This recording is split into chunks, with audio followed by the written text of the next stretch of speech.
হয়ে গেল। নিজের মাতৃত্বের এই নির্মম অবমূল্যায়ন আর সহ্য হচ্ছিল না। আমার মুখ থেকে একের পর এক চরম সত্য কথাগুলো শুনে সায়নের মাথার উপর যেন আকাশ ভেঙে পড়লো। তার ফর্সা মুখটা মুহূর্তের মধ্যে রক্তশূন্য হয়ে গেল।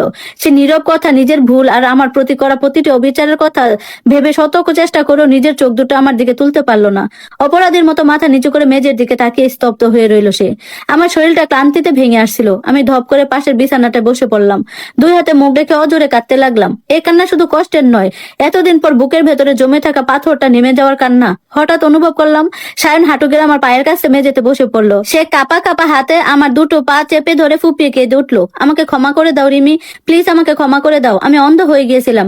যে রূপ আর আকর্ষণ আমি বাহিরে খুঁজেছি, তার পেছনে যে কত বড় ত্যাগ আর মাতৃত্বের অবদান ছিল সেটা আমি বুঝতে পারিনি। আমি সব সম্পর্ক শেষ করে দিব রিমি। আমি নীরাকে আজই বলে দিব, তুমি যা সাজা দিবে আমি মাথা পেতে নিব, কিন্তু প্লিজ আমাকে ছেড়ে যেও না।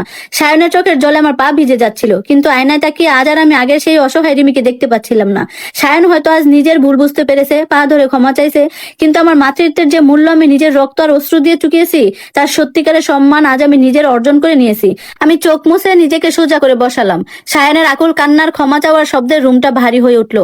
সায়ন আমার পা দুটো শক্ত করে জড়িয়ে ধরে বারবার একটা আকুতি জানাচ্ছিল, আমাকে আরেকটা সুযোগ দাও রিমি, বাচ্চাদের দোহাই লাগে, আমাকে ফিরিয়ে নিও না। আমি সায়নের দিকে তাকালাম। এই সেই মানুষ যাকে একদিন অন্ধের মতো বিশ্বাস করেছিলাম। তার চোখের জল আজকের অনুশোচনাটা হয়তো সত্যি, কিন্তু সেই অনুশোচনা কি আমার ভেঙে যাওয়া হৃদয়টাকে আবার আগের মতো জোড়া লাগাতে পারবে? ঠিক সেই মুহূর্তে পাশের ঘর থেকে ছোট্ট বাচ্চার ঘুম ভাঙার ডাক এলো, মা। আমার ভেতরে মাটা এক মুহূর্তে জেগে উঠলো। বুকটা চুরমার হয়ে গেল। আমি সায়নের কাছ থেকে ধীর পায়ে পা দুটো সরিয়ে নিলাম।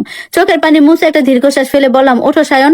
সায়ন অশ্রু সজল চোখে আমার দিকে তাকালো, যেন এক দণ্ডিত অপরাধী তার রায়ের জন্য অপেক্ষা করছে। আমি শান্ত গলায় বললাম, আমাদের দুটো সন্তান আছে সায়ন, তাদের নিষ্পাপ চোখগুলোর দিকে তাকিয়ে তাদের ভবিষ্যতের কথা ভেবে আমি তোমাকে ক্ষমা করে দিলাম। সংসারটা হয়তো ভাঙবো না, বাচ্চাদের বাবা হিসেবে তুমি এই ঘরেই থাকবে। সায়নের চোখে এক চিলতে স্বস্তির আলো ফুটে উঠতেই আমি হাত তুলে তাকে থামালাম। শক্ত গলায় যোগ করলাম, কিন্তু মনে রেখো, আমি ক্ষমা করেছি শুধু আমার সন্তানদের মুখের দিকে তাকিয়ে, তোমার ভালোবাসা ফিরে পেয়ে নয়। সায়ন, ভুল মানুষ সবাই করে, কিন্তু বিশ্বাসের কাজ একবার ভেঙে গেলে তার কখনো জোড়া লাগে না। তুমি হয়তো ভেবেছো সব আগের মতো হয়ে যাবে, কিন্তু না। যে ক্ষত তুমি আমার বুকে এঁকে দিলে, সেই ক্ষতর চিহ্নটা সারা জীবন আমার ভেতরে রয়ে যাবে। এই সংসারে আমি থাকবো, কিন্তু তোমার সেই পুরনো রিমিকে তুমি আর কখনো খুঁজে পাবে না। কথাগুলো শেষ করে আমি আর এক মুহূর্ত দাঁড়ালাম না। ধীর পায়ে বাচ্চাদের ঘরের দিকে হেঁটে গেলাম। সায়ন মাথা নিচু করে নিস্তব্ধ হয়ে বসে রইল। সে বুঝতে পেরেছে যে সে তার সংসার আর সন্তানদের হয়তো ফিরে পেয়েছে, কিন্তু একজন নারীর নিখাত ভালোবাসার অন্ধ বিশ্বাসকে সে চিরতরে হারিয়ে ফেলেছে। আর আমি আয়নায় তাকিয়ে নিজের আত্মবিশ্বাসী প্রতিবিম্বটার দিকে তাকালাম। আমি আর কারো অবহেলার পাত্রী নই। নিজের মাতৃত্বকে সম্মান জানিয়ে সন্তানের মুখের দিকে তাকিয়ে আমি বাঁচবো নিজের শর্তে, নিজের মর্যাদায়। ধন্যবাদ সবাইকে এতক্ষণ গল্পটা শোনার জন্য। গল্পটা কেমন লাগলো কমেন্টস করে জানাবেন। আজকের মতো আল্লাহ হাফেজ।